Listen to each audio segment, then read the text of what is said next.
আসসালামু আলাইকুম সুপ্রিয় দর্শক। আমরা আসছি আজকে একজন আদর্শ খামারির সাথে কথা বলতে। তিনি কুরবানি ঈদ সামনে রেখে কিভাবে গরুকে খাওয়া দাওয়া করাচ্ছে, কিভাবে লালন পালন করছে এই বিষয়ে জানতে। আপনারা সবকিছু জানতে আমাদের সাথেই থাকুন। আসসালামু আলাইকুম ভাই, আপনার সাথে একটু কথা বলতে চাইলাম। হ্যাঁ বলেন। কুরবানি ঈদ সামনে রেখে আপনি যে এত সুন্দর দুটি গরু গড়ে তুলেছেন, আসলে এর রহস্য কি খাওয়াচ্ছেন, কিভাবে লালন পালন করছেন? ভাই লালডার কথা কমু না দলাডার কথা কমু? আচ্ছা, আপনি সাদাটার কথাই বলেন।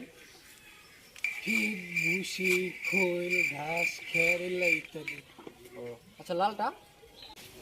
লাল ডাকো ফিড, ভুসি, খের, খৈল ইত্যাদি এগুলাই খাওয়া। গরুর শরীর এত চকচকা দেখতেছি, এটার আসল রহস্য কি? ভাই লালডার কথা কমু না সাদাডার কথা কমু?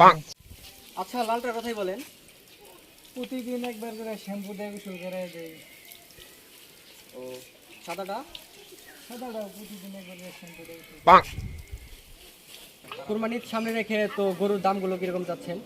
ভাই লালডার কথা কমু না সাদাডার কথা কমু? লালটার কথাই বলেন। লালটা 1,20,000 টাকা মতো, ও সাদাটা? সাদাটাও 1,20,000। ভাই তাহলে দুটার মধ্যে পার্থক্যটা কি? আপনি দামও একই চাচ্ছেন, খাওয়া দাওয়ার পদ্ধতি একই, তাহলে বুঝলাম না কিছু ভাই।